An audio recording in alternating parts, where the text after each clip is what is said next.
a nossa brincadeira. Então, hoje, nessa aula de hoje, eu vou mostrar alguns aspectos conceituais para vocês aqui, de vários processos de transformação de energia.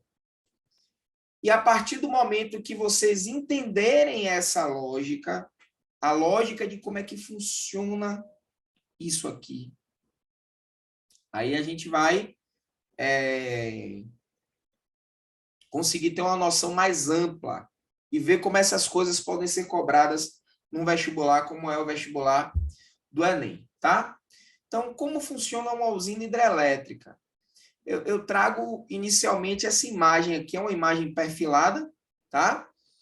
A gente tem um reservatório de água. Por exemplo, aqui, para que vocês possam ter uma noção, quem já passou ali na BR-101, ali na região de Cachoeira, São Félix, você passa por uma ponte. De um lado da ponte, você vê a usina de Pedra do Cavalo.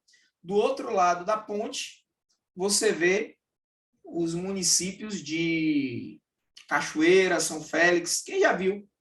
Já passou nessa região? O pessoal daqui de Salvador, provavelmente, quando foi viajar para o interior, é bem possível que tenha passado, né? Para algumas cidades do Recôncavo. Se você vai pela BR-101, você tem que passar por ali, não é? Então, eu posso dizer que esse esquema perfilado aí é um esquema perfilado de uma usina hidrelétrica, por exemplo. E o que é que o Enem vai querer que você saiba sobre isso? Você consegue descrever os processos, as etapas de transformação de energia que estão acontecendo aí? Isso vai ser fundamental, tá? Isso vai ser fundamental. Então, vamos lá, vamos começar a fazer esse processo de descrição aqui, de descrição, tá? Bom, inicialmente eu quero destacar aqui que a gente tem um reservatório, uma represa. Essa água represada, ela vai estar um determinado nível, ó. Um determinado nível. Uma determinada profundidade aqui, que eu vou chamar de H. Vou chamar aqui de H. E aí, o que é que vai acontecer, gente? Essa água represada, a água represada, nessa etapa que eu vou chamar aqui de número 1, nessa etapa aqui que eu vou chamar de número 1,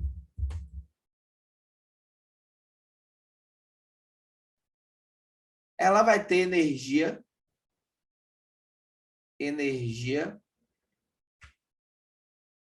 potencial. De que tipo? Energia potencial gravitacional.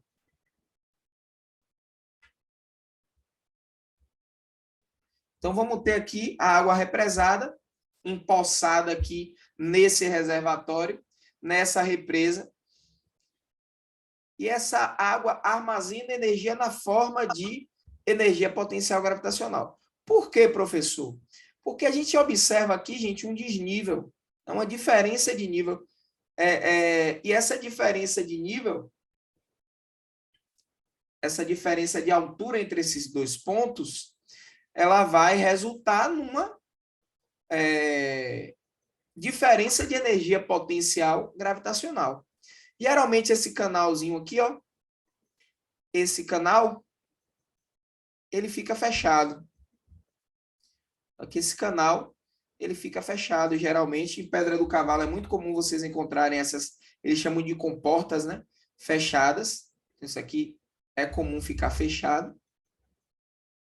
Eles fecham.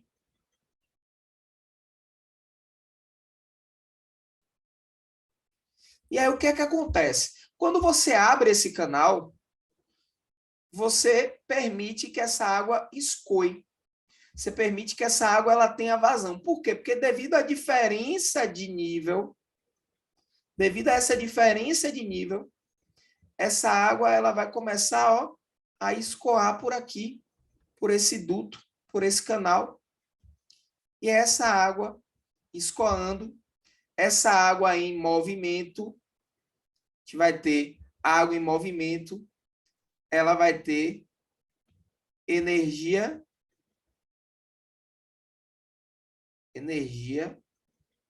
cinética. Então, pessoal, a primeira transformação de energia que a gente observa aqui, de 1 para 2, é transformação de energia potencial em energia cinética. Energia cinética, vamos lembrar que é energia do movimento, tá? Só que essa energia cinética, ela não está associada a giro. A água ela está se deslocando. Como essa água está se deslocando, a gente vai chamar essa energia cinética de energia cinética translacional ou energia cinética de translação, tá?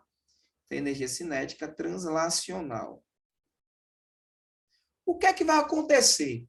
Essa água, ela vai passar aqui por essa turbina, ó, e vai fazer a turbina girar. A turbina vai começar a rotacionar, porque a água ela está batendo nas paletas da turbina. E quando essa água bate nas paletas da turbina, a turbina gira. E aí a gente tem mais um processo de transformação de energia aqui, que eu vou chamar de número 3, que é a energia cinética rotacional. Ou energia cinética de rotação. Galera, o que é que tem nessa turbina aqui de especial? O que é que tem nessa turbina de especial? Eu tenho nessa turbina aqui de especial um ímã. Um ímã. Quando eu giro a turbina, automaticamente eu giro um ímã. E esse ímã girando, esse ímã rotacionando,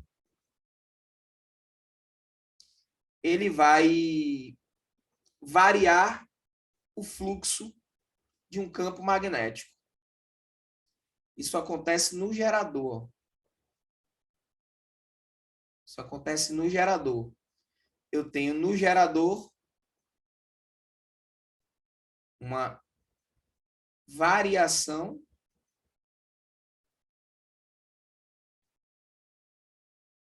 do fluxo do campo magnético.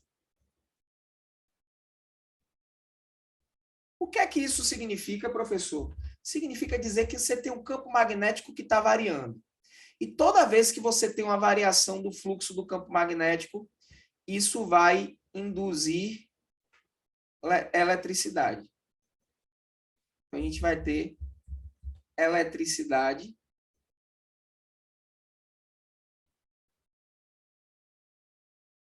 induzida.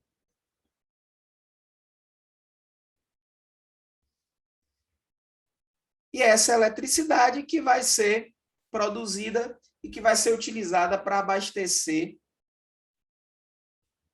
a nossa casa, a nossa residência, a indústria, tudo aquilo que é movido hoje em dia pela eletricidade, tá, gente? Então, basicamente, os processos de transformação... Não, a energia mecânica tem, Tony. A energia mecânica tem. Porque se você tem energia cinética e potencial, automaticamente você tem energia mecânica. Então, numa maneira simplória, você pode dizer que você tem transformação de energia mecânica em energia elétrica. Essa é a maneira mais simplória de você resumir isso aí.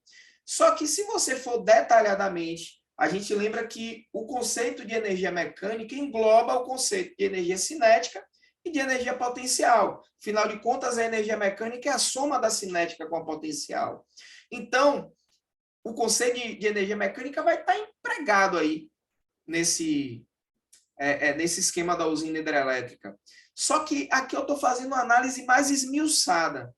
Eu estou destrinchando os pormenores disso aqui. Nos pormenores, eu tenho água represada, água armazenada a uma determinada altura, ou seja, eu tenho que ter uma queda d'água, eu tenho que ter uma diferença de nível. E em virtude dessa diferença de nível, o que é que vai acontecer? A gente vai ter energia potencial gravitacional se transformando em energia cinética translacional. É a parte 1, da parte 1 para a parte 2. Essa energia cinética translacional, ao entrar em contato com as pás da turbina, fazer com que essa turbina gire, vai estar transformando a energia cinética translacional em energia cinética rotacional, energia cinética de rotação. E essa turbina girando vai fazer com que haja uma variação do fluxo do campo magnético, e essa variação do fluxo do campo magnético vai induzir eletricidade. E é assim que a gente vai produzir energia elétrica. É dessa forma que a energia elétrica ela é produzida numa usina hidrelétrica, tá? Então, o esquema é esse aí. E o Enem, ele vai explorar justamente isso. Você tem capacidade de identificar fisicamente essas transformações, esses processos que acontecem, e não é só numa usina hidrelétrica, não, porque eu trouxe alguns exemplos aqui de processos de transformação de energia. Eu não trouxe somente a usina hidrelétrica, não. A usina hidrelétrica é um dos exemplos que eu vou estar utilizando aqui.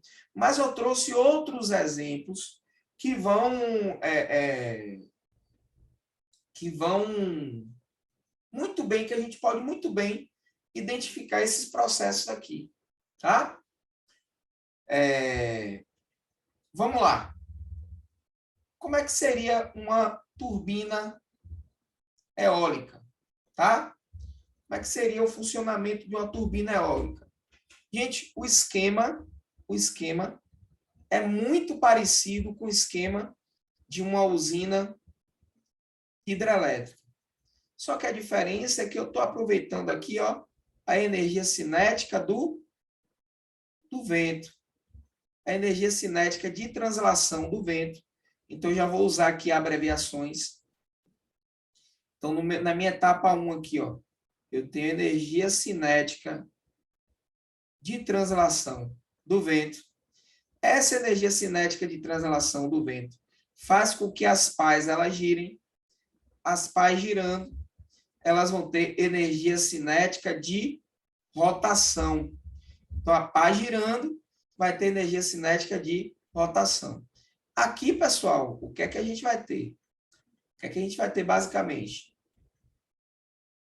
No gerador, aqui no gerador, o que é que vai rolar? Quero ver se vocês vão identificar aí. O que é que rola no gerador? Variação do quê?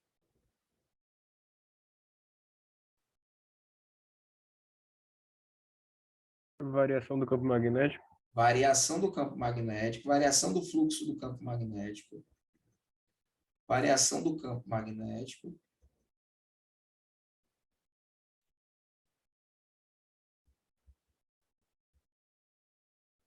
E isso vai induzir o quê?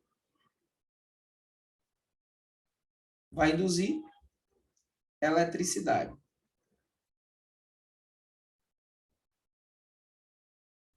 Quem sabe o que é um anemômetro? Você sabe o que é um anemômetro? Que fica ali? Só por curiosidade. Não que ele seja uma coisa relevante. Na realidade, é relevante. É relevante. O anemômetro ele vai ser utilizado para estabelecer a direção do vento. Tá? Para onde o vento está soprando. O anemômetro vai permitir que a gente identifique para onde o vento está soprando. Isso vai ser fundamental, porque você pode posicionar dimensionar na realidade a produção, a energia produzida em função dessa direção do vento, né? De para onde o vento vai estar soprando. Então, esse instrumento vai ter essa funcionalidade aí, tá? Bom, problemas aí do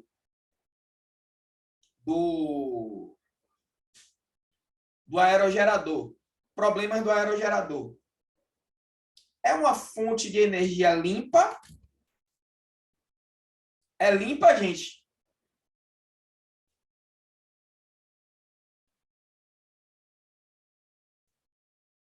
É, né? É limpa. É limpa. É renovável? Sim. É renovável também. A rigor, pessoal, a rigor, nenhuma forma de produzir energia vai ser 100% limpa, tá? A rigor. Porque, por exemplo, a energia eólica, ela produz uma poluição sonora absurda. Tanto é que os parques eólicos eles precisam ser distantes de residências, porque ninguém iria suportar o ruído de uma turbina dessa aí girando. É um barulho insuportável. É chato pra caramba. Então, não sei se vocês já viram transportando. Você usa uma carreta chamada de trem-mião para transportar cada pazinha dessa daí de um aerogerador. Cada pazinha dessa é enorme. É uma coisa gigantesca. Então, um aerogerador é uma coisa muito absurdamente grande. E esse movimento de rotação aí, o atrito desse eixo de rotação, ele produz um ruído muito grande, tá? Produz um ruído muito grande. Então você tem uma poluição sonora, tá? Tem uma poluição sonora. Mas essa energia é considerada limpa porque o nível de agressão para a natureza é mínimo. Agora tem os problemas. Quais são os problemas? O custo com manutenção é alto, né? É sazonal, então depende, né, da incidência do vento. Se está ventando muito, ótimo, mas pode ser que você tenha um momento em que você tem aquele marasmo, né? Esteja ventando pouco, alguma época do ano que esteja ventando pouco. Então, é um problema. No caso da hidrelétrica, a hidrelétrica ela não é considerada limpa por causa do seu processo de instalação, tá? Processo de instalação. Geralmente você tem que criar uma represa. E para criar essa represa, você tem que gerar desmatamento. Quando você gera desmatamento, você gera impacto na fauna, na flora. Então, a gente, não sei se vocês acompanharam aí recentemente, mas o processo de implementação de Itaipu foi um processo assim bem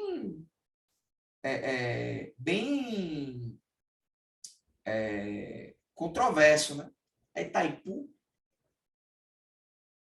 Eu acho que é Itaipu. Foi bem controverso. Por quê? Porque você teve que criar uma região de represa enorme. Para você criar essa região de represa, você teve que alagar uma área que tinha toda uma fauna, toda uma flora. E aí essas árvores mortas, e esses animais mortos também, que você tem esses impactos de morte de animais e tal. Isso gera uma quantidade de matéria orgânica muito grande. Essa matéria orgânica em decomposição vai produzir gases, né? Vai produzir metano.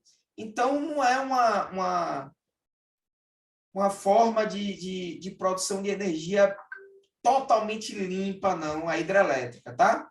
Não é, enfim, é como eu falei para vocês. O nome limpa é uma palavra muito forte, tá? Vai ter impacto na natureza, mas não é um impacto tão grande quanto os combustíveis fósseis, por exemplo, né?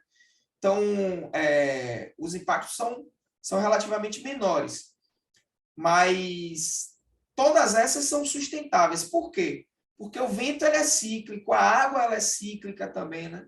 Então, são sustentáveis, mas não são considerados 100% limpos. Em termos de vestibular, a gente até considera, tá? A gente até considera. Bom, essa daqui do lado, eu não coloquei o nome, mas aqui, essa daqui do lado, a gente tem um esquema de uma usina nuclear, tá? Que eu vou descrever as etapas aqui para vocês também. Bom, aqui eu não sei se vocês estão vendo, mas aqui eu tenho uma coisa chamada de reator. E aqui o primeiro processo acontece aqui, ó. Primeiro processo aqui eu vou ter energia química. E essa energia química vem de onde? Essa energia química vem do processo de fissão, geralmente fissão, tá, gente? Você pode obter energia nuclear de duas formas. Você pode obter essa radiação nuclear de duas formas. Você pode obter por fusão, que é um processo um pouco mais difícil, ou por fissão de núcleos atômicos. Se você parte um núcleo atômico, geralmente núcleos atômicos bem densos, tá, gente? Então, urânio, polônio, esses elementos, uma vez você quebrando esses núcleos atômicos, você libera uma grande quantidade de energia. Essa fissão nuclear, ela gera calor. Então, essa energia química, do passo 1 aqui, ó, a gente vai para esse passo 2 aqui, que já está escrito aqui, que é a produção de calor. Esse é o passo 2. Só que o reator, pessoal, ele vai ficar acoplado aqui, ó, não sei se vocês estão conseguindo visualizar, num tanque aqui com água, tá? Isso aqui é um tanque, onde você tem água. O que é que acontece? O que é que vai acontecer? Essa água, ao receber essa energia térmica, o que é que essa água o que é que vai acontecer com essa água? Essa água vai receber essa energia térmica, ela vai aquecer, e vai vaporizar. E aí esse vapor produzido, ó, aqui onde tem gerador de vapor. Esse vapor produzido aqui, ó, ele está em altíssima pressão. Então, eu tenho aqui alta pressão. Essa alta pressão, ela vai fazer com que esse vapor ele entre em movimento. Então, esse vapor em movimento, ele vai ter grande energia cinética. É o nosso passo 3 aqui, ó. Energia cinética de quê? De translação. Essa energia cinética de translação vai fazer com que a pá da turbina aqui gire, ó. Então, vem nosso passo 4 aqui. Isso aqui vai estar gerando energia cinética de rotação. E essa energia cinética de rotação vai fazer com que no gerador você tenha variação do campo magnético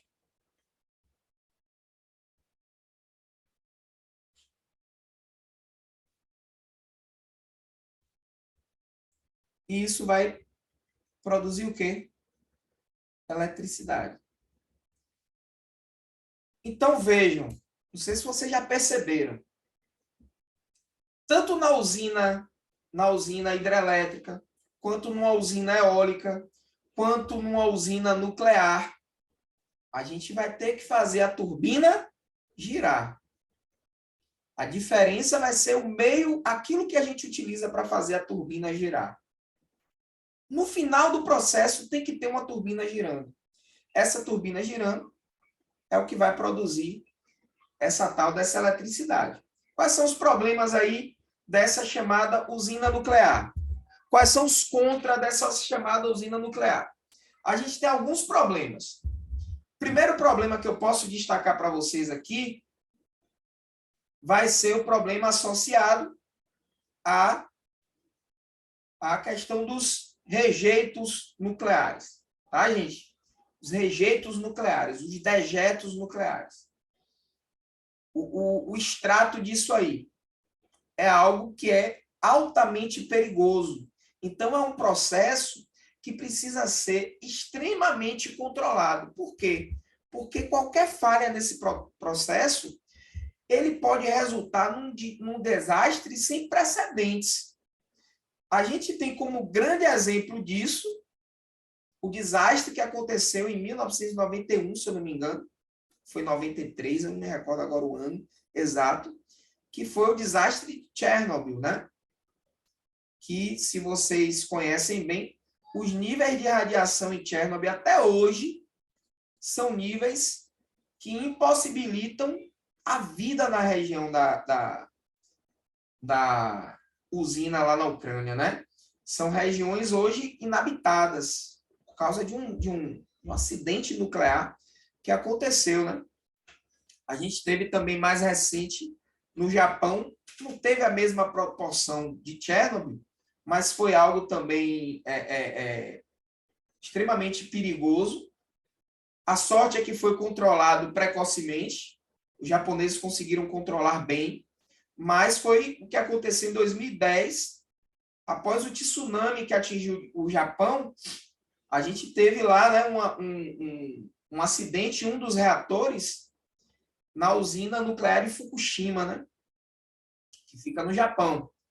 Então, a gente teve, foi algo que foi mais controlado, mas você teve impactos assim também significativos, beirou uma tragédia lá no Japão. Então, o grande problema é esse aí, né? O risco é muito grande se você tiver alguma falha no processo.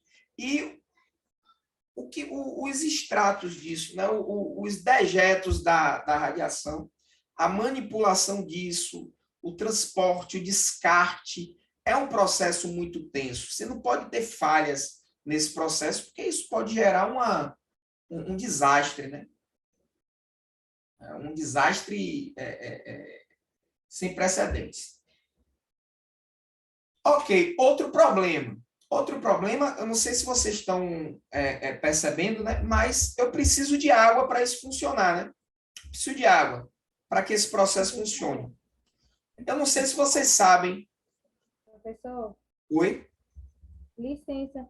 Será que o senhor pode repetir essa parte que o senhor falou de alta pressão aí na usina nuclear? Porque eu não entendi muito bem. Bom, Só nessa parte só, o resto eu entendi. beleza. Ó, quando você aquece, quando a reação nuclear acontece, né, no interior do reator, libera uma grande quantidade de calor. Esse calor aquece a água que está aqui, ó. Que você tem um tanque com água. Aqui é a água, tá? Que está em contato com esse reator, tudo bem? Essa água aquecida, ela vai vaporizar. Ela vai virar vapor. Esse vapor, ele vai passar por esses dutos aqui, ó. Por aqui, ó. Com altíssima pressão, né? Você elevou bastante a temperatura, de modo que você você confina esse vapor ele não tem liberdade para sair, ele está confinado. Esse vapor confinado é o que acontece numa panela de pressão. Vapor confinado, ele vai ficando pressurizado. Chega um momento que ele vai escapar por esse duto aí. Quando ele escapa por esse duto, que é o que acontece no topo da nossa panela de pressão, né? O vapor não sai por aquela válvula, então você tem vapor ali em altíssima pressão. Esse vapor em altíssima pressão, com muita energia cinética, né? Muita energia cinética de translação, vai fazer com que essa turbina aqui, ó, ela gire. Essa turbina girando, a turbina aqui, ó, ela girando, tem energia cinética de rotação, e isso vai fazer com que o fluxo do campo magnético varie e a gente vai produzir eletricidade. O esquema basicamente é esse aí. Ok? Sim, professor, entendi. Obrigada. Ficou claro agora? Sim. Beleza. Então, outro problema aqui que a gente vai enfrentar. O vapor passou por aqui, né, pela turbina. Ó, o vapor passou por aqui, ele vem para um tanque secundário e ele vai voltar para onde ele veio, né? Você tem uma pecinha aqui chamada que é uma condensadora, tá? Que é justamente para que esse vapor ele seja resfriado gradativamente. Só que esse vapor ele é jogado aqui, ó, no lugar onde ele veio. E geralmente de onde é que ele é tirado? Ele é tirado de algum. Essa água é tirada de onde? De onde é que essa água é tirada? De algum rio, de algum lago, do mar. Do mar. Pode ser tirado do mar, professor? Pode ser tirado do mar. Ah, não tem problema dessa água ser salgada não, professor? Não, não tem problema nenhum. Pode ser água do mar. E aí, o que é que vai acontecer? O que é que vai acontecer? Se esse processo não for controlado, você gera uma poluição aí também, que é a poluição térmica. Por quê? Porque na medida em que você aquece,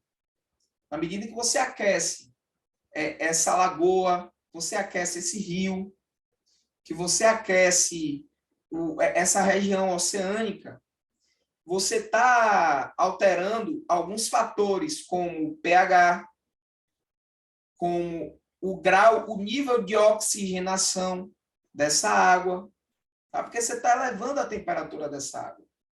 Então, você vai exercer influência direta nesses fatores. Se o processo não for controlado, não for bem controlado, você pode gerar impactos ambientais significativos, tanto para a fauna quanto para a flora desse pequeno ecossistema aí. Então, é importante que esse processo seja controlado para evitar justamente essa poluição térmica, tá? Então, eles ficam sempre, gente, essas usinas ficam sempre medindo, né, o nível de temperatura do lago, do rio, ou até do oceano, da praia próxima, né? Se chega a um nível de temperatura em que você já vai gerar impactos significativos, eles param o processo, né? Até que a temperatura normalize, até que a temperatura do rio, do lago, do oceano volte para um estágio aceitável para eles reiniciarem o processo, tá? Então, vai funcionar dessa forma. Inclusive, a nossa usina nuclear aqui, né, que fica em Angra, né? A gente tem 4 projetos de usina nuclear, se eu não me engano, ou são 3. Angra 1, 2 e 3, acho que a Angra 4 está em fase de construção. Fica na praia de Angra dos Reis, né, no Rio de Janeiro, cidade de Angra dos Reis, no Rio de Janeiro, na beira da praia, essas usinas, e utiliza água do mar, né? Utiliza água do mar. Tanto é que tem uma praia próxima, depois vocês pesquisem essa praia próxima a Angra dos Reis, que muitas pessoas elas vão para essa praia para tomar banho, porque essa praia tem uma água bem quentinha, né? A água bem quentinha e fica como se fosse uma espécie de piscininhas térmicas ali, onde a galera aproveita essa água quente, tá? Professor, não tem nenhum risco da pessoa sofrer algum tipo de contaminação por radiação? Bom, o único risco disso acontecer é se rolar algum acidente na usina, né? Se rolar algum acidente na usina, aí a pessoa vai estar correndo risco. Mas se não, esse é um processo aí bem seguro. Você não tem, você consegue evitar que essa água ela tenha um contato direto com essa radiação. Então, os dejetos de radiação eles não vão atingir essa água, tá? Então, o perigo aí que as pessoas vão ter ao tomar banho nessa piscininha aí de água quente vai ser mínimo, reitero, só vai ter risco se houver algum tipo de acidente. Mas vejam que eu estou falando de questões aqui, de aspectos em que a prova do Enem pode explorar tanto para a química, quanto para a física, quanto para a biologia. Então, esse processo de produção de energia é um processo em que você tem uma capilaridade muito grande nessas disciplinas. Vejam que se eu quiser falar sobre o desequilíbrio ambiental, sobre coisas relacionadas ao ecossistema, eu vou falar sobre essa poluição térmica. Se eu quiser falar sobre uma vertente química aí, eu posso usar desde a termoquímica até os processos de fusão e fissão nuclear. Então, tem uma série aí de correlações tanto com a física quanto com a química e a biologia, tá? Bom, aqui, pessoal, eu tenho uma usina termoelétrica, tá?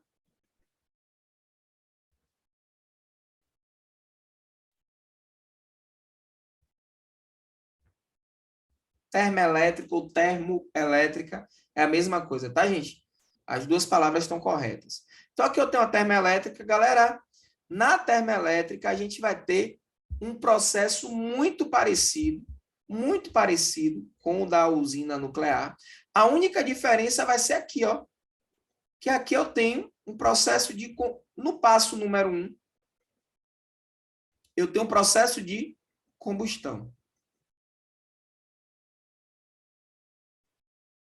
Então, a diferença básica é que, enquanto na usina nuclear, o processo número 1, eu vou ter energia química liberada através de uma reação nuclear, aqui a energia química ela é liberada através do processo de combustão. Você tem a queima de um combustível, geralmente um combustível fóssil, tá? Apesar de que a gente já tem algumas usinas aí que elas utilizam o biodiesel, né? E combustíveis de origem vegetal, como etanol também, né? Pode ser utilizado. Mas, em geral, na sua grande maioria, as termoelétricas elas vão funcionar com combustão de algum combustível fóssil, gás natural, carvão mineral e demais derivados, né, de combustíveis fósseis, tá bom? Então, basicamente, a diferença vai estar nessa primeira etapa aqui. Você vai queimar algum tipo de combustível fóssil, a energia química, né? Energia química desse processo vem da combustão, tá? Então, a diferença é que na usina nuclear, a energia química vem do processo de fusão ou fissão nuclear. Mas o resto vai ser muito parecido, gente. Eu queimei aqui um combustível, nesse processo de queima, eu vou ter aqui uma represa, um tanque de água aqui, ó, tanque de água, onde eu vou produzir vapor em alta pressão, ó, vapor a pressão. Esse vapor a pressão vai atravessar as turbinas, fazer as turbinas girarem, e a gente vai ter o mesmo processo, tá? Nessa chamada condensadora aqui, ó, você tem o vapor em resfriamento, tá? Então, quando chega nessa parte da condensadora, o vapor ele é resfriado e é inserido novamente, né? Ele é inserido novamente, ele é colocado novamente na fonte de água aqui, numa fonte de fornecimento de água, que deve ser algum rio, algum lago, algo desse tipo, tá? Mas o processo que acontece numa usina termoelétrica é muito parecido, muito similar ao que acontece numa usina nuclear, tá? Mas os processos de transformação de energia, professor, estão somente nas usinas? Não, não. Aqui a gente tem uma situação, por exemplo, quando você vai usar esse brinquedinho aqui, ó, é um estilingue, um badog, uma atiradeira, a depender do lugar do Brasil que você esteja, isso aqui vai ter um nome diferente, né? Você tem lugares que chama de estilingue, estilingue. Bom, eu conheço como badog, mas a maneira correta de se escrever é badoc, viu, gente? É badoc, não é badog com G. E tem alguns lugares que eles chamam de atiradeira também. Aqui na Bahia a gente chama de badog. Chama de badog, mas o correto é escrever badoc, tá? Bom, o que é que a gente tem aqui? Quando eu transformo, quando eu uso esse camarada aqui, aqui eu vou ter uma mola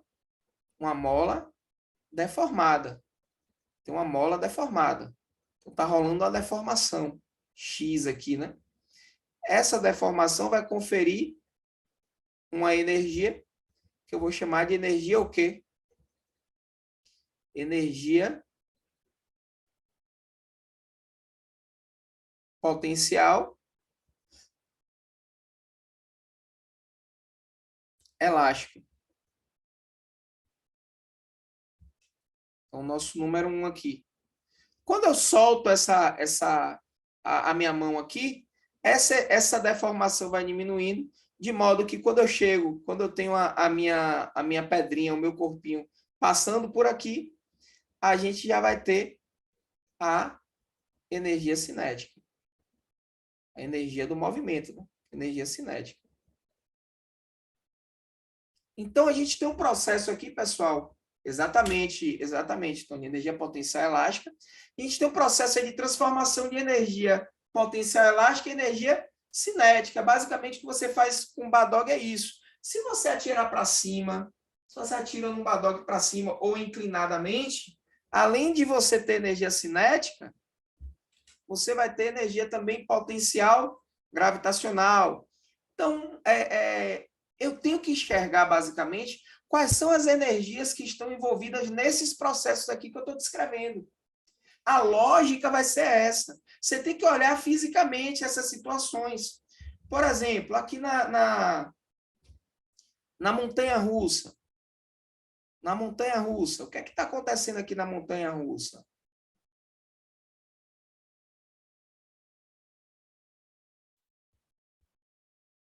A gente vai ter transformações de energia também em todo momento. Então, imagine que eu tenho aqui, ó, aqui eu tenho uma determinada altura, ó. Aqui eu já tenho uma alturazinha menor, aqui eu já tenho uma alturazinha intermediária. Então,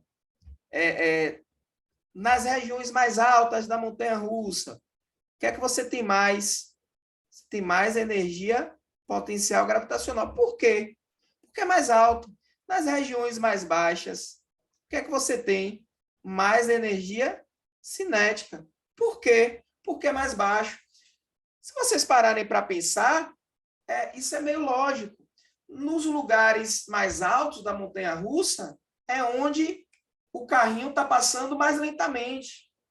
Nos lugares mais baixos da montanha-russa, é onde ele está passando mais rápido. Por quê? Porque tem mais energia cinética, tem mais movimento. E quais são os processos de transformação de energia que eu tenho aí? Energia potencial gravitacional se transformando em energia cinética. Tá? Então, pessoal, a gente vai precisar olhar para essas situações do cotidiano e enxergar isso. Tá? Enxergar isso. Aqui eu trouxe um outro esquemazinho aqui, gente, de uma peça, que todo mundo já deve ter ouvido falar, o pai, a mãe, ou até mesmo vocês já devem ter ouvido falar no alternador. Quem ouviu falar do alternador do veículo? O que é que o alternador faz? Ele converte energia cinética, né, barra mecânica, né? Em que tipo de energia? Energia elétrica. E porque é um processo mecânico? Você tem aqui, ó, no alternador, você tem uma correia aqui que você chama de correia secundária, ó. Essa correia vai ficar aqui, gente, nessa polia, ó. Ela pega aqui nessa polia e ela é ligada lá ao motor, os braços, as bielas do motor, né? Ela é ligada a parte do motor, de modo que essa polia aqui ela vai girar. Esse movimento de rotação dessa polia vai fazer com que aqui no interior do gerador, um ímã varie o fluxo do campo magnético e a gente vai produzir também eletricidade. Nessa eletricidade, ela é uma eletricidade alternada, tá, gente? Ela é uma eletricidade alternada. E o alternador, ele vai ter como responsabilidade, dentre outras coisas, alimentar o circuito do veículo, né? Permitir a partida elétrica do veículo, enfim, ele vai ter uma série de finalidades. Mas, basicamente, o processo que vai estar acontecendo aí vai ser um processo de transformação de energia elétrica, energia cinética, de energia cinética, mecânica e energia elétrica, tá? Energia elétrica. Todos esses dispositivos que eu apresentei para vocês aí, gente, em termos de produção de energia, são considerados geradores, tá, gente? São considerados geradores. O que é que um gerador faz? Qual é a função de um gerador? Converter energia não elétrica em energia elétrica mais calor. porque inevitavelmente uma parte ela é dissipada, uma parte dessa energia ela é perdida, tá bom?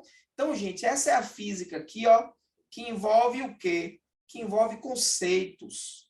Essa é a física que vai envolver teoria. E o Enem explora isso também. Então, vocês que acharam aí, a gente só ia ficar aqui vendo conta, vendo esse cara fazer um bocado de conta. Não. Tem a parte conceitual também em todas as áreas. Da mesma forma que você tem a parte de cálculo, foi a parte que eu comecei mostrando para vocês, porque existe, eu não posso anular, cai. Então, vai ter questões de cálculo que você vai precisar saber fazer, você vai precisar saber desenvolver, que não são difíceis, mas que demandam determinação por parte do aluno para que ele domine. Isso existe, mas existe também a parte teórica. Existe a parte teórica. E assim, pessoal, ó, eu percebo hoje, como professor que trabalha com vestibular, que existem dois tipos de pessoa que têm dificuldade.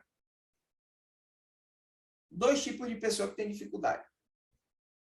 Existe aquela pessoa que tem dificuldade e só faz reclamar e se lamentar. E existe aquela pessoa que tem dificuldade que está com sangue no olho. Essa pessoa que tem dificuldade que está com sangue no olho é aquela pessoa que ela está tendo dificuldade, ela não está entendendo, mas ela está buscando saber por que ela não está entendendo, o que é que ela não está entendendo e onde ela precisa melhorar e como ela vai melhorar. Essa pessoa com sangue no olho é a pessoa que passa. Agora, a pessoa que fica se lamentando, chora, ai meu Deus, isso é muito difícil. Ai meu Deus, eu não vou conseguir. Ai meu Deus, e agora? Ai meu Deus. Gente, esse tipo de pessoa não passa. Me perdoe a franqueza. Não passa. Sabe por quê? Porque hoje a gente já está no mês 5. O Enem é no mês 11. Você não tem tempo para ficar se lamentando. Você não tem tempo para ficar constatando que os conteúdos de física são difíceis. Você já sabe disso. Você já sabe disso. Ok, é difícil. E você está fazendo o quê? O que é que você está fazendo diante desse difícil? Você está com sangue no olho? Você está encarando esse processo com determinação, com raça? Que é isso que você precisa fazer.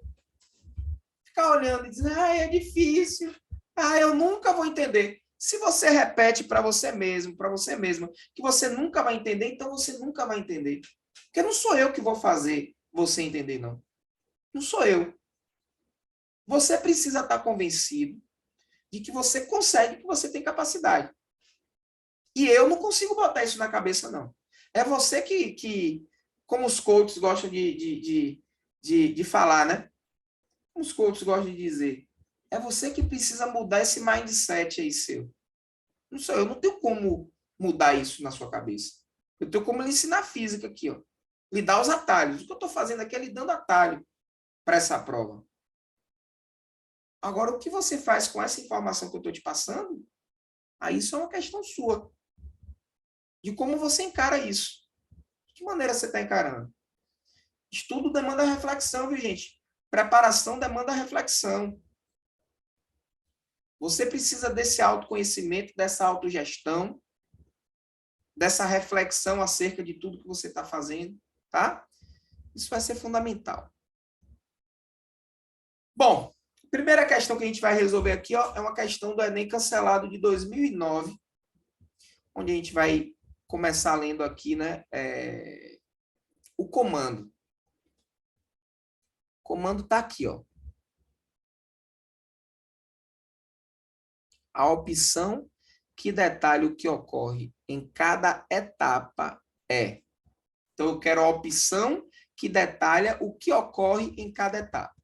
Então, vamos lá. Ó. Considere a ação de se ligar uma bomba hidráulica elétrica para captar água de um poço e armazená-la em uma caixa d'água localizada alguns metros acima do solo. As etapas seguidas pela energia entre a usina hidrelétrica e a residência do usuário podem ser divididas da seguinte forma. Ó, na usina, a água flui da represa até a turbina, perdão, que aciona o gerador para produzir energia elétrica. Então, essa água que flui da represa para a turbina, eu tenho transformação de energia cinética, de energia potencial em energia cinética e energia elétrica. Na transmissão, no caminho entre a usina e a residência do usuário, a energia elétrica flui por condutores elétricos, né? Você precisa de condutor, você não vai botar os fios de transmissão das redes de transmissão, tem que ser fios condutores de eletricidade, né, gente? Tem que facilitar a passagem de eletricidade, você não pode dificultar a passagem dessa eletricidade. 3. Na residência, a energia elétrica aciona um motor cujo eixo está acoplado ao de uma bomba hidráulica e, ao girar, cumpre a tarefa de transferir água do poço para cima. Você já está usando um motor elétrico aí para jogar essa água para cima. Então, as etapas 1, 2 e 3 acima mostram, de forma resumida e simplificada, a cadeia de transformações de energia que se processam desde a fonte de energia primária até o seu uso final. Olha como para o Enem isso vai ser importante. Então, a opção que detalha o que ocorre em cada etapa é, olha o que ele diz aqui, ó, na etapa 1, energia potencial gravitacional da água armazenada na represa transforma-se em energia potencial da água em movimento na tubulação. É energia potencial da água em movimento? Como é que eu chamo a energia dessa água em movimento, gente? Hein? Como é que eu chamo? Cinética. Então, aqui já está falso, já falou uma mentira. Falou uma mentira na etapa 1. Na etapa 2, parte do calor gerado na usina se transforma em energia potencial na tubulação. A gente falou em algum momento aqui em calor. Eu estou descrevendo aqui, na etapa 1, uma usina termoelétrica ou eu estou descrevendo uma usina hidrelétrica? É hidrelétrica, né? Então, essa fala de calor aqui está equivocada, isso está falso. Na etapa 2, elétrons se movem nos condutores que formam um circuito entre o gerador e a residência. Nessa etapa, parte da energia elétrica transforma-se em energia térmica por efeito Joule nos condutores e parte se transforma em energia potencial gravitacional. Ele está querendo dizer que na etapa 2, vamos ler a etapa 2 aqui, é a etapa de transmissão. Gente, nessa etapa 2, eu tenho energia potencial gravitacional? Na fase de transmissão? Não, né? Não. Eu poderia dizer que os elétrons, essas partículas eletricamente carregadas, elas adquirem energia cinética, energia de movimento, mas não tem energia potencial gravitacional. Então, o erro está nesse fato aí. Ele relaciona a eletricidade, essa fase de transmissão com a fase de conversão em energia potencial gravitacional. Essa C também está falsa. D. Na etapa 3, a corrente elétrica é convertida em energia térmica, necessária ao acionamento do eixo da bomba hidráulica, que faz a conversão em energia cinética ao fazer a água fluir do poço até a caixa. Gente, na etapa 3, a corrente elétrica é convertida em energia térmica? Uma parte, sim. Isso acontece, é o chamado efeito Joule, né? Toda vez que uma corrente elétrica passa por um circuito elétrico, uma parte da energia dessa corrente elétrica ela é convertida em calor. Ela é transformada em calor. O nome disso é efeito Joule. Isso é verdade? Isso é verdade. Agora, isso é necessário? Eu preciso que isso aconteça para que a bomba ela funcione? Eu preciso que isso aconteça? Ou isso é algo inevitável, que está inerente ao processo e que eu não tenho como controlar?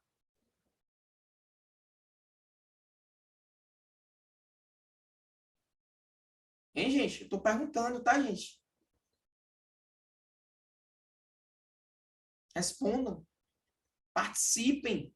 Interajam. Isso não é um monólogo, não. Isso é uma aula requer interação, participação. Digam aí. Eu preciso. Não tem como controlar, não, Vitória. Não tem como controlar. Sabe por quê, Vitória? Porque eu não tenho como controlar esse calor que é produzido pela eletricidade, pela corrente elétrica. Não tenho como controlar isso.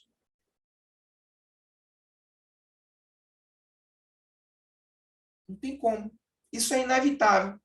Agora, ele coloca aí como se eu precisasse fazer isso. Isso está certo. Ele coloca aí como se eu precisasse que isso acontecesse. Eu preciso que isso aconteça? Não. Por que eu estou lendo? Por que eu estou lendo cada uma dessas etapas aqui, cada uma dessas alternativas falsas e discutindo isso com vocês? Porque a alternativa falsa também ensina, tá, gente? A alternativa falsa também ensina. Onde é que está errado? Onde é que essa alternativa está errada? Quando ele diz que isso é necessário. Isso não é necessário. Isso é inevitável. Mas não é necessário. Se não houvesse essa perda de energia por calor, ia ser lindo. Ia ser lindo. Mas há essa perda de energia por calor. E eu não consigo evitar isso. Eu consigo minimizar isso. Consigo minimizar. Tá? Eu consigo até controlar isso. De que forma, professor? Bom, eu sei que o que vai estabelecer o quanto de calor que vai ser liberado vai ser a intensidade da corrente. Então, se eu controlar a corrente, eu consigo, de certa forma, controlar esse calor, mas eu não consigo evitar. Então, é até um processo controlável, tá, Vitória? Em certa medida. Em certa medida. Tem um determinado ponto que eu não vou conseguir controlar isso, porque eu não vou conseguir evitar. Eu não vou conseguir ter um circuito elétrico que não aqueça. Isso é impossível. Por quê? Porque se tem corrente elétrica, vai ter efeito Joule. Eu consigo minimizar esse efeito ao máximo. Mas eu não consigo evitar que ele aconteça. É inevitável. Portanto, isso aqui não é necessário. Tá? Isso vai ser necessário. E aí só resta a letra E. Na etapa 3, parte da energia se transforma em calor devido às forças dissipativas, ao atrito, né, na tubulação, e também por efeito Joule no circuito interno do motor. Outra parte é transformada em energia cinética da água na tubulação e potencial gravitacional da água na caixa d'água. Olha como eu estou jogando água para cima, a água precisa se movimentar. Então, a bomba, a água sai da bomba com energia cinética. Quando essa água chega lá em cima, na caixa d'água, que ela é represada na caixa d'água, eu tenho energia potencial gravitacional. Então, eu tenho uma descrição aqui perfeita do que acontece dessa etapa 3. Então, a alternativa correta é a letra E, tá? Letra E.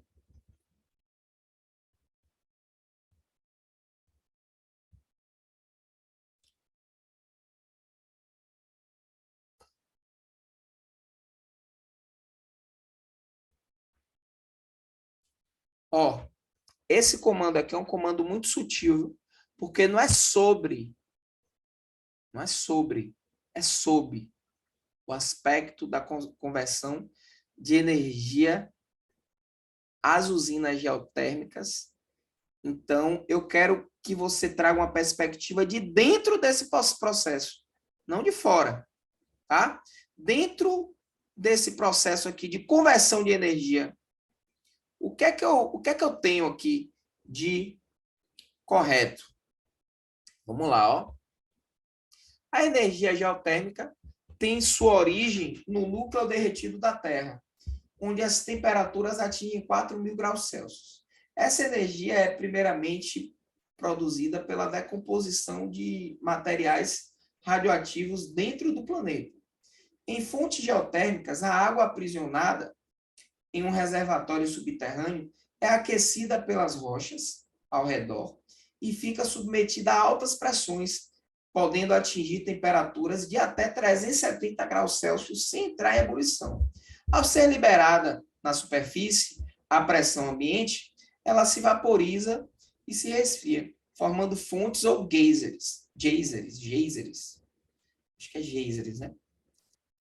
O vapor de poços geotérmicos é separado da água e é utilizado no funcionamento de turbinas para gerar eletricidade. A água quente pode ser utilizada para aquecimento direto ou em usinas de dessalinização. Então, gente, para que esse tipo de produção de energia ele seja viável, primeiro que você tem que estar em regiões vulcânicas, né? Regiões onde haja essa atividade magmática aí mais intensa, para que a gente consiga produzir esse tipo de energia por meio desses chamados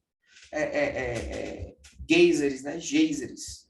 Enfim, então, sob o aspecto da conversão de energia, as usinas geotérmicas funcionam com base na conversão de energia potencial gravitacional em energia térmica. Eu tenho energia da gravidade se transformando em calor, gente? O calor é o processo final ou é o processo inicial dessa fonte de energia? O calor, Inicial. processo inicial. Então, gente, não é difícil você enxergar essas coisas, né? Aí você tem um erro aí de sequência, né? De ordem, né? A ideia também de trazer energia potencial gravitacional também não faz muito sentido, enfim. Letra B, transforma inicialmente energia solar em energia cinética e depois em energia térmica. Mais uma vez, o primeiro que começa com energia solar, né? O que é que tem a ver a energia de um vulcão com energia solar proveniente do Sol? Não faz o menor sentido. Então, a letra B também é absolutamente falsa. C, podem aproveitar energia química transformada em térmica no processo de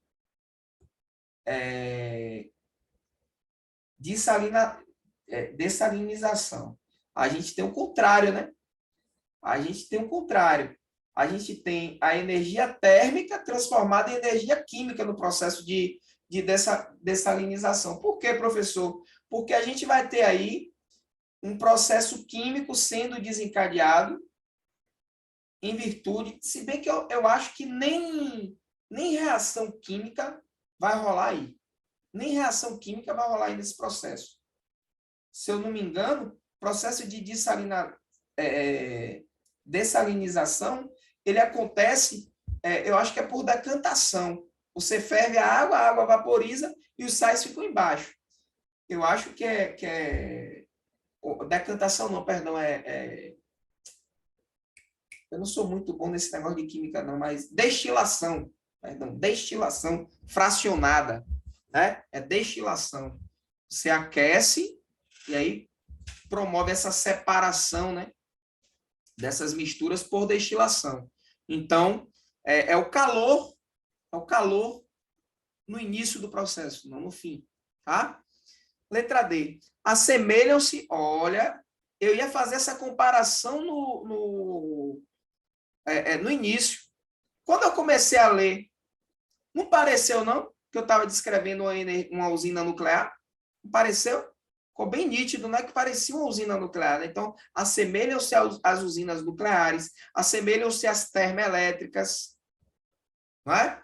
No que diz respeito à conversão de energia térmica em cinética, ó, primeiro processo térmica, né? Primeiro processo calor, depois energia cinética, ó, vapor e pressão, em movimento, energia cinética, depois, no final, a energia elétrica. Então, resposta correta a letra D. Por que a letra E está falsa? Utilizam a mesma fonte primária de energia que as usinas nucleares, sendo, portanto, semelhantes os riscos decorrentes de ambas. Não utiliza a mesma fonte primária, né, gente? Na usina nuclear, a gente usa fusão ou fissão nuclear, né? Então, na geotérmica, o que a gente está usando aí é a atividade magmática, né? O calor do magma, que é um processo extremamente natural do nosso planeta. Então, essa letra E também está falsa. Vamos lá. Vamos lá. Essa 3 aqui,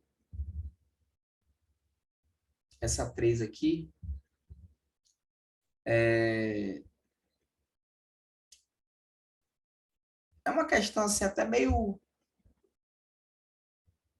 pouquinho estranha, tá? Mas vamos lá resolver essa questão 3, tá? Vamos ler o comando. Começar pelo comando.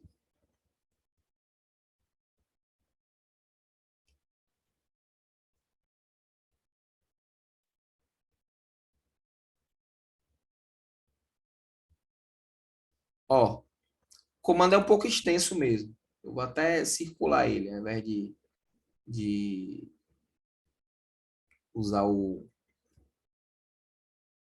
marca-texto, eu vou delimitar ele aqui. Se essas limitações não existissem, os sistemas mostrados na tabela que mais se beneficiariam de investimentos em pesquisa para terem suas eficiências aumentadas seriam aqueles que envolvem as transformações de... Olha lá, ó. A eficiência de um processo de conversão de energia, definida como sendo a razão entre a quantidade de energia ou trabalho útil e a quantidade de energia que entra no processo, é sempre menor que 100%, devido a limitações impostas por leis físicas. A tabela a seguir mostra a eficiência global de vários processos de conversão. Então, vamos lá, ó. Se eu tenho geradores elétricos, você tem de 70% a 99% de eficiência, motor elétrico de 50% a 95% de eficiência, fornalha a gás de 70% a 95%, a termoelétrica a carvão de 30% a 40%, usina nuclear de 30% a 35%, lâmpada fluorescente 20%, lâmpada incandescente 5%, célula solar de 5% a 28%, tá? Galera, aqui o que eu quero que vocês analisem é o seguinte. O que eu quero que vocês analisem é o seguinte. Bom, tá meio óbvio aí que a gente vai chamar atenção para... vai chamar atenção para os processos de produção de energia menos eficientes. Quais são os menos eficientes aí? Quais são os menos eficientes? A lâmpada incandescente e a célula solar, correto? Correto? Só que, assim, se não houvesse essas limitações, né? Ou seja, se eu conseguisse melhorar isso, quais seriam os processos mais beneficiados aí? O que é que eu teria de maior benefício? Se eu dissesse assim, ó, gente, eu anulei a eficiência, eu anulei a minha ineficiência de produzir energia elétrica, tá? Eu consigo converter 100% uma modalidade de energia em eletricidade. Qual dessas modalidades aí? Qual dessas modalidades ela iria se sobressair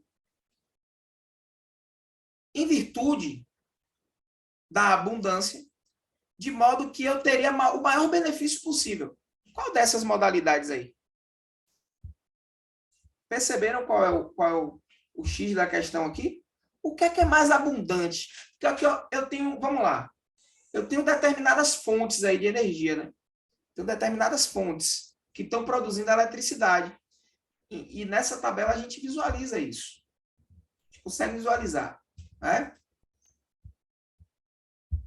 Pensando nisso, qual dessas aqui, se eu pudesse anular esse fator eficiência, eu conseguiria ter a transformação máxima, assim, e isso iria fazer muita diferença. É só você pensar no que é mais abundante. Letra O que é mais abundante? A energia do Sol. Então, se eu conseguisse tornar uma célula solar mais eficiente, já pensou? Se eu conseguisse transformar 100% da energia solar em energia elétrica, já pensou? O maior benefício de todos, o maior benefício seria esse. Por quê? Porque a energia solar ela é extremamente abundante. Ela é extremamente abundante. Então, por isso que seria energia radiante, que é energia do Sol, né? E energia elétrica.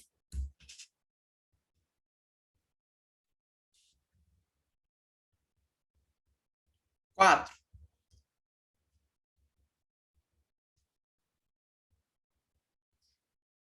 Em relação, olha aqui, olha o que diz o comando. Temos que ler o comando. Em relação ao processo secundário de aproveitamento de energia ilustrado na figura, a perda global de energia é reduzida por meio da transformação de energia. Então, eu quero saber, vamos lá, em relação ao processo secundário, eu quero saber, essa perda global, ela é minimizada, ela é reduzida por meio de que transformação de energia? Qual é a transformação de energia que está implicando aqui numa redução dessa perda global? Aí eu tenho que analisar, gente, qual é o processo secundário e olhar qual é a transformação de energia desse processo secundário. Vamos achar aqui processo secundário.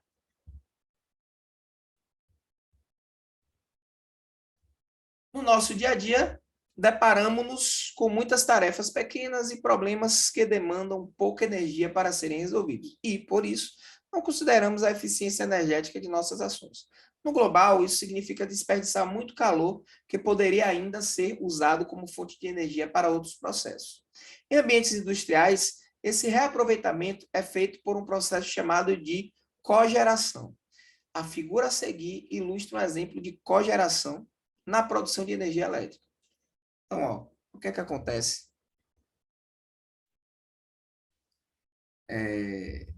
Vamos lá, ó.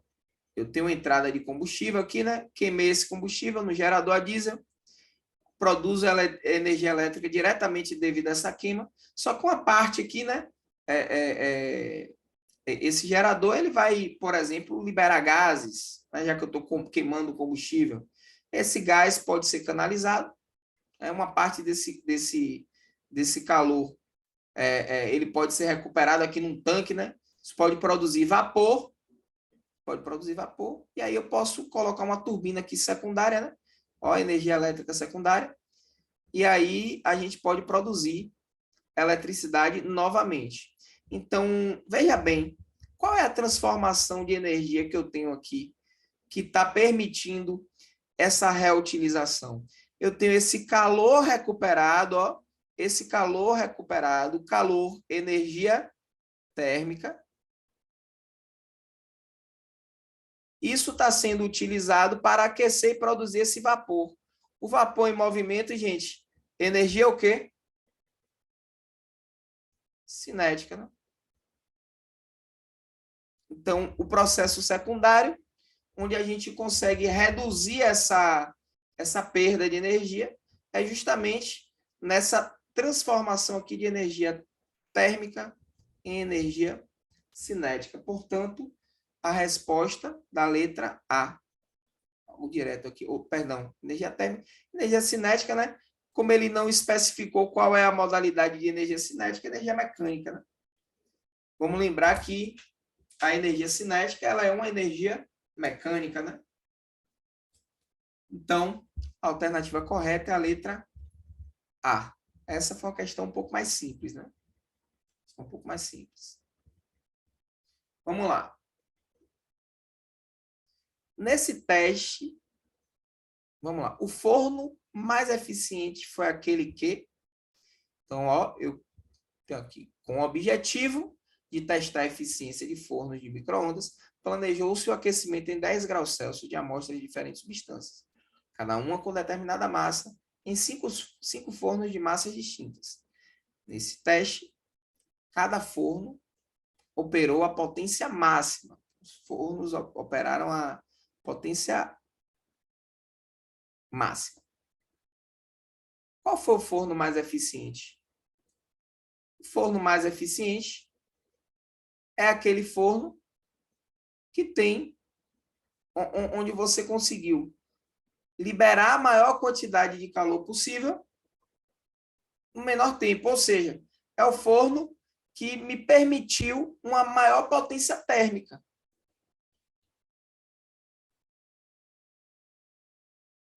Então, se a gente pensar na fórmula de potência, é uma energia que está sendo demandada, né? No intervalo de tempo. O forno que vai ser mais eficiente é aquele que demanda mais energia, porque a energia ela é diretamente proporcional à potência, em menos tempo. Porque o tempo é inversamente proporcional à potência. Eu chamo esse tipo de questão, gente, a questão que você usa a fórmula para resolver sem fazer conta, apenas analisando as proporcionalidades. Então, o mais eficiente vai ser aquele que entrega mais em menos tempo, não é? É o seguinte, mede a eficiência de um determinado processo. Tony, ele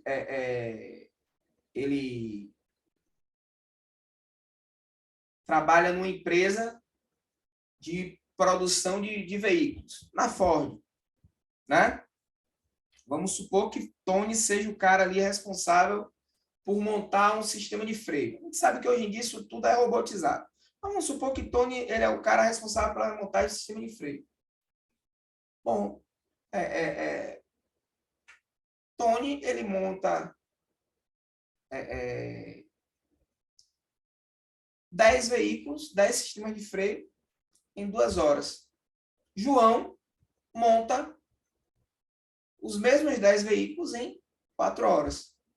Então, Tony que fez em menos tempo, a mesma quantidade, ele é um cara mais eficiente. A eficiência você sempre mede dessa forma. É aquilo em que você entrega mais em menos tempo. Não é? Então, o forno mais eficiente é aquele forno que entregou mais calor, que forneceu mais calor, por isso que essa potência aqui vai ser uma potência térmica. Essa energia também vai ser energia térmica, em menos tempo. Então, o mais eficiente foi aquele que forneceu a maior quantidade de energia às amostras? Não necessariamente. Em quanto tempo ele forneceu essa energia? Então, não necessariamente. B. Cedeu energia à amostra de maior massa em mais tempo?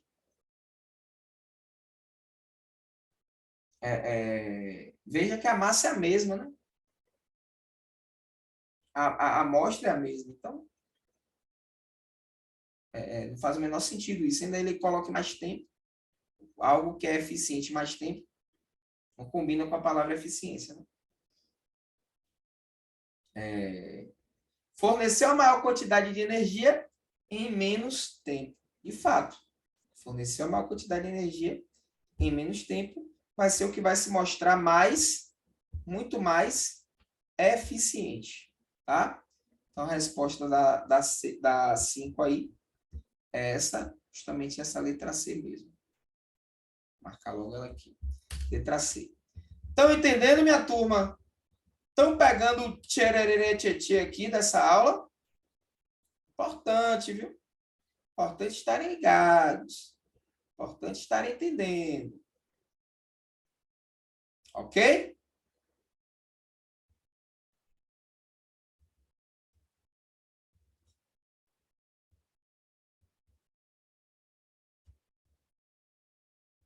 Olha o que diz o comando dessa.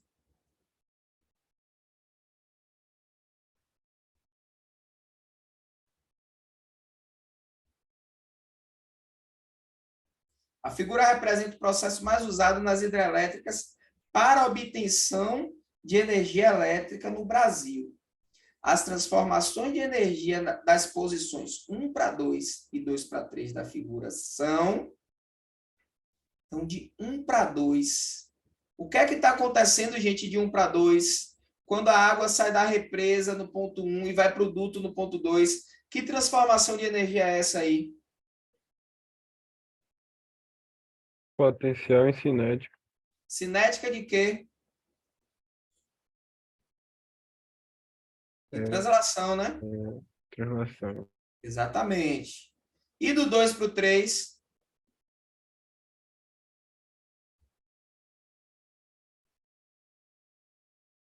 Hein? No processo 3 aqui, gente, Cinética translacional para cinética rotacional. Não? o 3 é na turbina ou no gerador?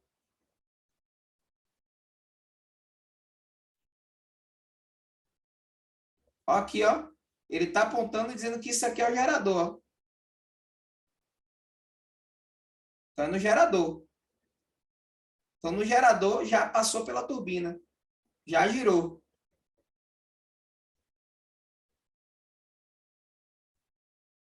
Exatamente, Tony, exatamente. Mas aí, Tony, fique tranquilo. Exatamente. Mas fique tranquilo, viu, Tony? Fique tranquilo, por quê? Porque quando você lê essas alternativas e você não visse que tinha cinética de translação em cinética de rotação, você ia abstrair essa ideia. Aí você já ia associar isso ao ímã, que ia estar girando, variando o fluxo do campo magnético e, consequentemente, produzindo eletricidade. Então, qual a alternativa correta aí? Me digam aí. Qual a alternativa correta? Do 1 para 2, potencial em cinética. Do 2 para o 3, cinética em elétrica. Qual a alternativa?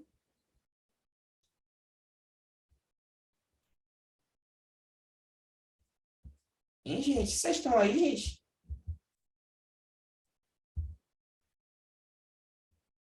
Rebeca, você está aí, Rebeca? Bianca, Flávia, Ian, José Rodolfo, Marcos Vinícius, Renata, Tailane, chamada, viu? Vitória. Digam presente aí no chat. Se vocês estão aí, digam presente. Por favor. As pessoas que eu chamei. Presente, professor. É a chamada. Atenção para a chamada. Não estão, tá vendo? Será que eu caí? Caiu minha internet aqui, gente? Alô? Você tava travando, Thales. Ah, eu tava travando, Voltou foi? agora. Ok. Então voltei. Tinha travado. Beleza. Destravei. Valeu. Então vocês estão aí, né? Vocês estão aí. Eu que fui perguntar no momento que a internet ficou instável. Mas é importante, gente, ó. Importante, quando a gente faz pergunta. Ó, uma coisa é tá a lição fazer a pergunta aqui para vocês. Outra coisa são vocês fazendo as perguntas. Sabe por quê? Quando você formula a pergunta, essa pergunta ela não é minha, não é de Thaleson, professor, ela é sua. E quando a pergunta passa a ser sua, você tornou esse objeto de conhecimento pessoal.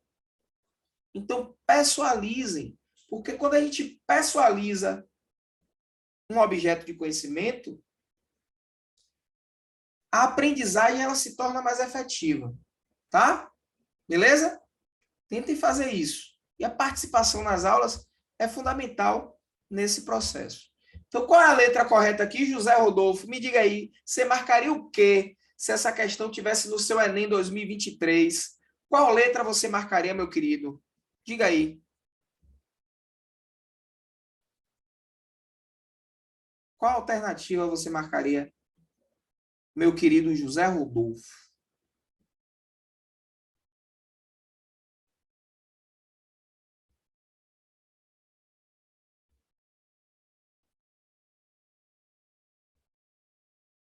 Está na dúvida. Acontece. Quer olhar a imagenzinha de novo? Olha a imagem aqui, ó. Do 1 aqui para o 2, qual é a forma de transformação? Do 2 para o 3, qual é a forma de transformação? Letra C. Tony aí vai de C. Quem vai com Tony? Quem cola com Tony aí? Você cola com Tony também, José Rodolfo? C. C. Ian também cola com Tony aí, ó.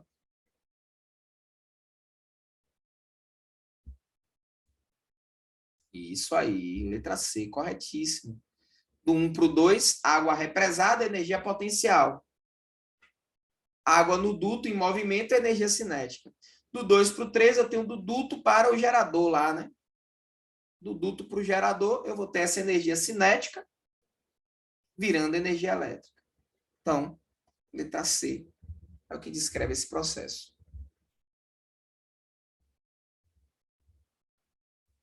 Gente, é difícil esse assunto? Não, tá tranquilo. É um assunto que dá para você garantir pontos importantes. Você não pode errar esse tipo de questão. É conceito que está explorando. É conceito. Aí, Tony, ó, tem gente que olha para essa parte e não vou estudar isso com muita determinação, não, porque é mais tranquilo. Aí é que você deve estudar com muita determinação mesmo. Aí é que você deve dominar mesmo. Por quê? Porque se é tranquilo para você que tem dificuldade, vai ser tranquilo para outras pessoas que têm dificuldade. E quando um assunto ele é tranquilo para pessoas que têm dificuldade na matéria, quando chega no Enem, a TRI dessas questões provenientes desse assunto é uma TRI alta ou baixa? Entrega muito ponto É alto. ou entrega ponto? Muito ponto, velho. Você e a torcida do Flamengo vai acertar. Agora, se você errar uma questão dessa, aí é ruim, velho. Não pode. Não pode errar questão besta no Enem. Isso que eu quero incutir na cabeça de vocês. Se a questão, você olhar e dizer assim, meu Deus, começou a fritar, ih, rapaz, isso aqui é difícil, é porque é difícil para você e para a torcida do Flamengo. Mas se você olhar assim e dizer assim, opa, aí, rapaz, que questão de física besta. Vai ser besta para você, para a grande maioria. É aquela pessoa desatenta, ou aquela pessoa que é desconectada totalmente da natureza. Essas pessoas vão ser as que vão errar. Consequentemente, a TI dessa questão vai ser alta. Vamos lá, ó. Desprezando-se as forças dissipativas, resistência do ar e atrito, para que o salto atinja a maior altura possível, ou seja, o máximo de energia seja conservada, é necessário que, então, na etapa 1, o atleta corre com a vara. Lá ele. Olha lá, gente, ó. Se ele está correndo aqui, a energia é o quê? Movimento. Na etapa 1, eu tenho que Energia energia cinética. cinética. Energia cinética, hein? Olha, o atleta apoia a vara no chão. Aí ele está começando a sair do chão, né? Qual a transformação que eu tenho aqui, gente? Para Cinética está potencial. virando o quê? Potencial gravitacional. Por quê? Ele está começando a adquirir altura. Aí, quando ele chega aqui no topo, o que é que eu tenho? A potencial aqui Potencial gravitacional. gravitacional. Você No tem máximo. energia potencial gravitacional aqui máxima, né? Depois ele volta para o solo. Cai no colchão. Né? Vamos ver aqui. Então, vamos ver aqui. O que eu quero é que o máximo de energia seja conservada. Para que isso aconteça,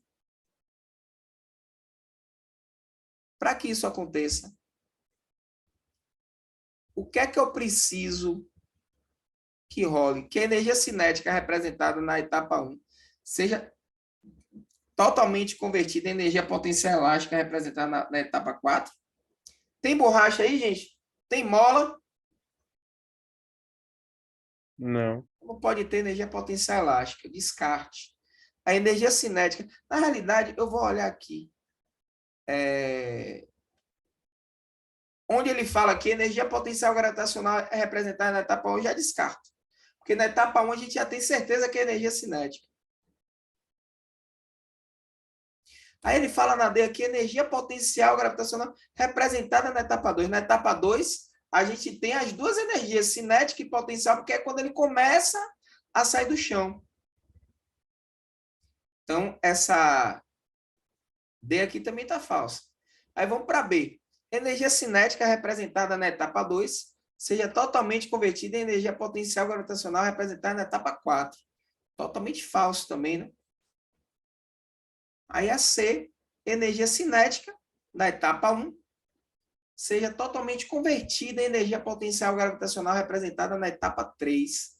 Que etapa 3, ó, a gente tem energia potencial gravitacional, ele atingiu essa altura máxima aqui, depois ele cai, né? Ele vai cair. Então, para que a gente tenha o máximo de energia conservada, é necessário que a energia cinética do início seja igual à energia cinética, à energia potencial gravitacional do topo, que é quando se atinge a altura máxima, né? Então, a resposta correta aqui, letra C. Enfim, gente. Vocês estão notando? Estão percebendo? Estão sentindo o drama da coisa aqui? Tem que enxergar esses processos de transformação de energia, tá? Tem que enxergar isso. Um autônomo, vamos lá. Durante a descida, o que ocorre com as energias potencial, cinética e mecânica do carro? Um automóvel em movimento uniforme anda em uma estrada plana, quando começa a descer uma ladeira, na qual o motorista faz com que o carro se mantenha sempre com velocidade constante. Então, eu quero que a velocidade sempre se mantenha constante. Bom, se fosse um problema de conservação de energia, gente, se fosse um problema de conservação de energia, quando você desce uma ladeira, se a energia está conservando, o carro tinha que ficar mais rápido ou mais lento, gente?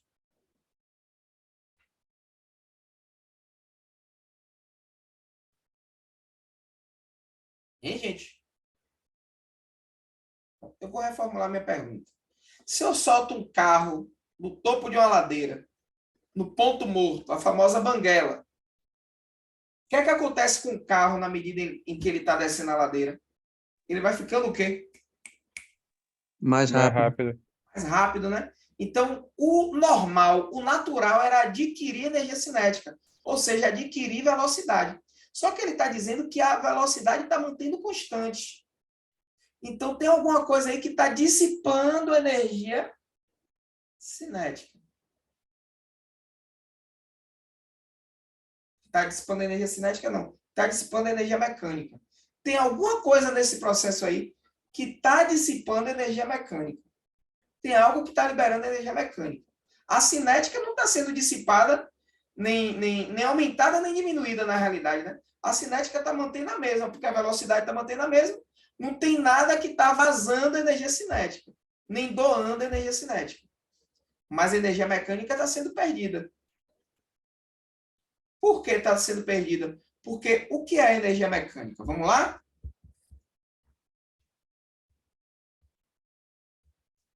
O que é energia mecânica? É a soma da cinética com a potencial. Nesse caso aqui vai ser a potencial gravitacional. Como ele está em MRU, essa energia cinética é constante. Mas a gente vai ter aqui, ó, a gente vai ter que a altura, você desce uma ladeira, a altura o que, gente?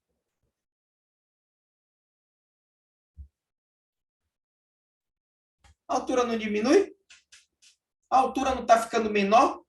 Se a altura está diminuindo, consequentemente, energia diminui. E se essa energia potencial está diminuindo e a cinética é a soma, e a mecânica é a soma da cinética com a potencial, o que é que está acontecendo automaticamente com a energia mecânica, gente? Também diminui. Ela também diminui. Ela também diminui. Então, a alternativa que eu estou procurando aqui é uma alternativa que me diga que a energia cinética se mantém constante, que a mecânica diminui e que a potencial diminui. Qual a alternativa que diz isso?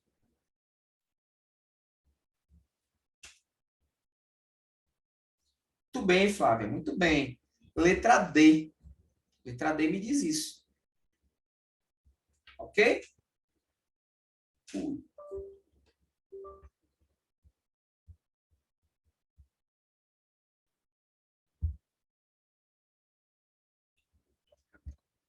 Soltar aqui a câmera. Vou fazer mais um aqui, vamos?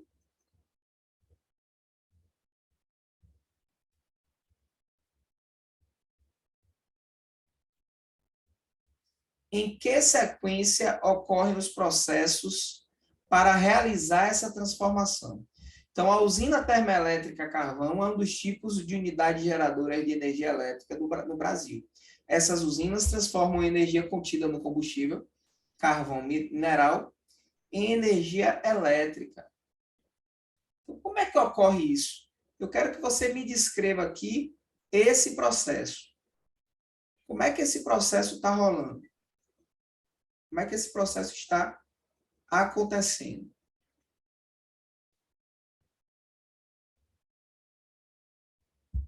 Eu vou colocar as alternativas aqui que eu quero que alguém de vocês me diga. Como é que se dá esse processo, gente, de transformação aí?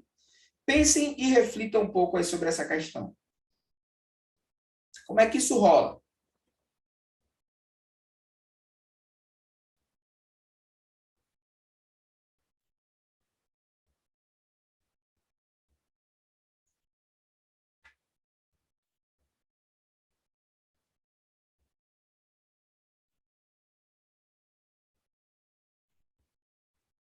E aí?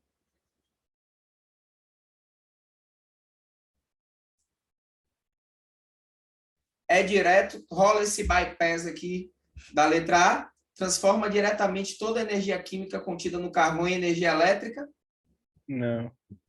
utilizando... Opa, aqui que loucura, o nível de loucura. Usando reações de fissão em uma célula, virou até radiação, deixou de ser termoelétrica e passou a ser uma usina nuclear. Viu?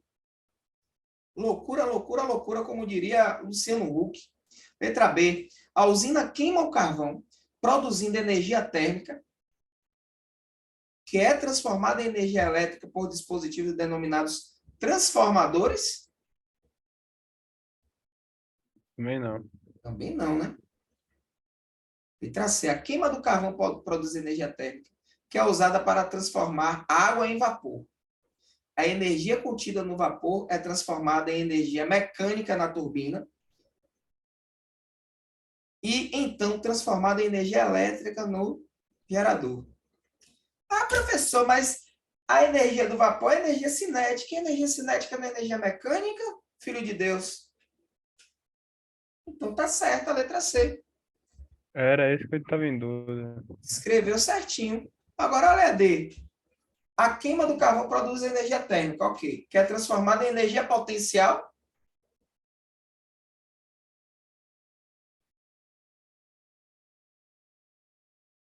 Não, né? Letra E. A queima do carvão produz energia térmica, que é usada para aquecer água. Transformando-se novamente em energia química. Tem algum outro processo, alguma outra reação química desencadeada? Não, né? Vaporização não é um processo químico. É um processo o quê, gente? A vaporização, gente, é um Físico. processo o quê? Físico, né? Um processo físico. Perfeito, Tom. É um processo físico. Então, a resposta correta é a letra C. Tá?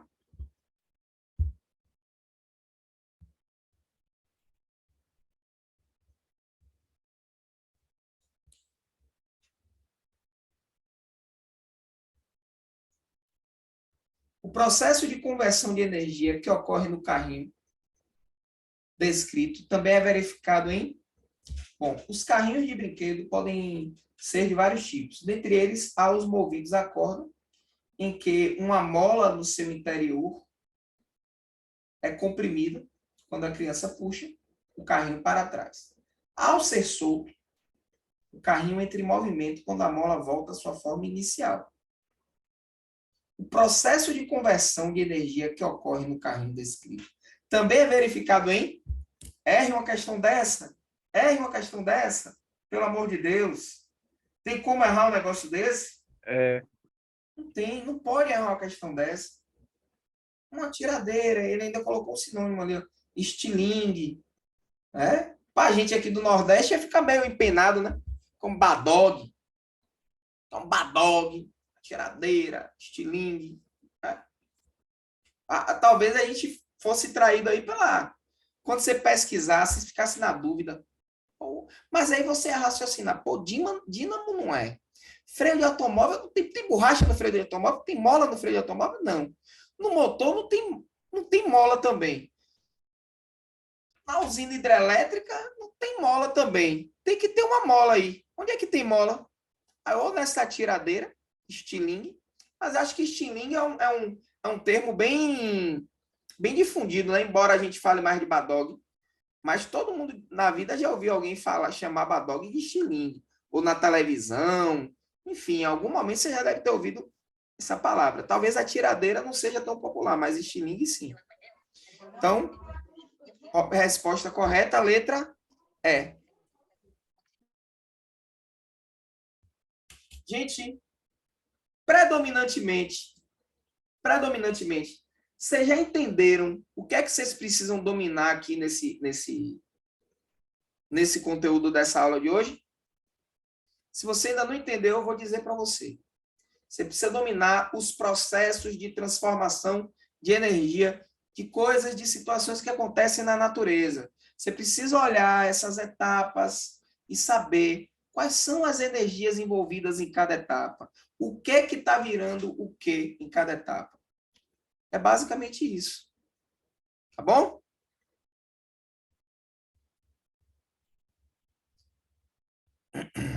Essa é a questão número 11.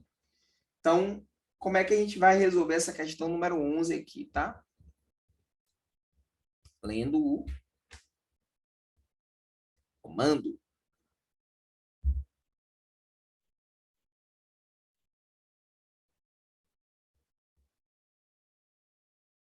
Olha lá. Os fornos domésticos de micro-ondas trabalham com a frequência de ondas eletromagnéticas que atuam fazendo rotacionar as moléculas de água, gordura e açúcar, e, consequentemente, fazendo com que os alimentos sejam aquecidos. Os telefones sem fio também usam ondas eletromagnéticas na transmissão do sinal. O celular também usa, tá, gente? As especificações técnicas desses aparelhos são informadas nos quadros 1 e 2, retirados de seus manuais. Então, aqui, ó, do telefone, você tem frequência, ó, a frequência bem próxima, não é? Olha aqui a frequência, bem próxima, né? Frequência do micro-ondas, né? A modulação aqui é FM, né? Frequência que é da rede, tá? 60 Hz, aqui também 60 Hz. Frequência de operação, né? Tal. Aí você tem a potência máxima do aparelho, 1,35 watts. A potência de saída do forno, 1000 watts. Aí você vai ver aqui, ó, poxa, olha aqui, gente, raciocina aqui comigo. Olha aqui. O celular, o telefone sem fio, ele aquece a água? Ele aquece a água? Não, né? Ele não aquece, que é o que diz o comando. O motivo de a radiação do telefone não aquecer como a do micro-ondas é que o que é que tem de diferente, de absurdamente diferente de um do outro? O que é absurdamente diferente entre eles?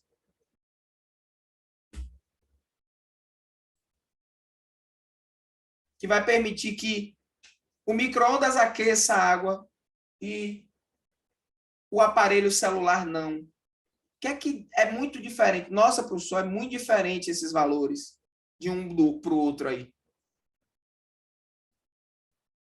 Hein? a potência. A potência. Olha que a potência do forno micro-ondas é muito maior do que a potência do aparelho celular, do telefone sem fio. É muito maior. Então, como a potência é pequenininha, ela não vai aquecer. Agora, no caso do micro-ondas, você tem uma potência significativa. Então, o motivo de a radiação do telefone não aquecer como a do micro-ondas é que a potência do telefone sem fio é menor que a do forno. A potência é menor, não vai aquecer. Tem pouca potência.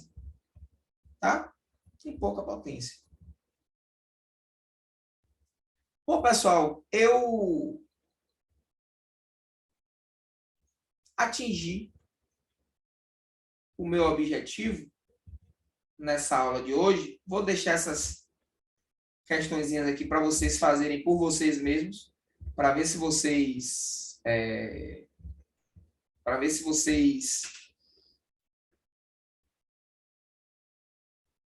se familiarizam, tá? Para ver se vocês conseguem entender mesmo, por vocês mesmos, a mensagem dessa aula de hoje. E aí, assim, chamar atenção para essa última questão 15, tá? Chamar atenção para ela. É uma questão do Enem PPL 2022, bem recente, e uma coisa muito comum mesmo, questão Enem PPL de um ano, aparecer muito parecida no Enem regular do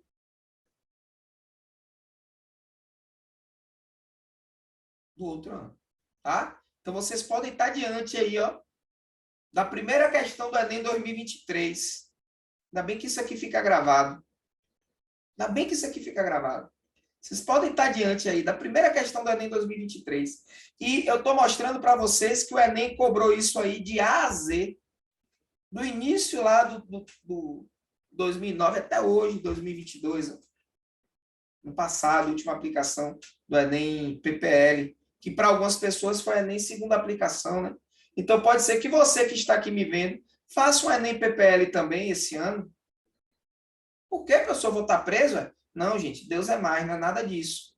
É porque a prova do Enem PPL, ela também é utilizada como o Enem segunda aplicação. E quem é que tem direito a fazer o Enem segunda aplicação? De repente, se acontecer alguma coisa que seja justificável você precisar fazer a segunda aplicação, é possível que você faça essa segunda aplicação. Nunca se sabe, tá? O instrumento avaliativo, ele vai ter o mesmo perfil, tanto o Enem regular quanto o Enem PPL. São provas que têm o mesmo perfil, embora sejam questões diferentes, mas o perfil avaliativo é o mesmo. Tá bom, gente? Beleza, minha turma? Então, peço para vocês que nesse retorno, nessa aula de hoje, se dediquem, estudem isso, gente. Não é por mim, não. É pelo objetivo, pelo sonho que vocês têm aí. Tá bom? Beleza? Muito boa Valeu, noite Thales. a todos vocês e até a próxima, se assim Deus permitir.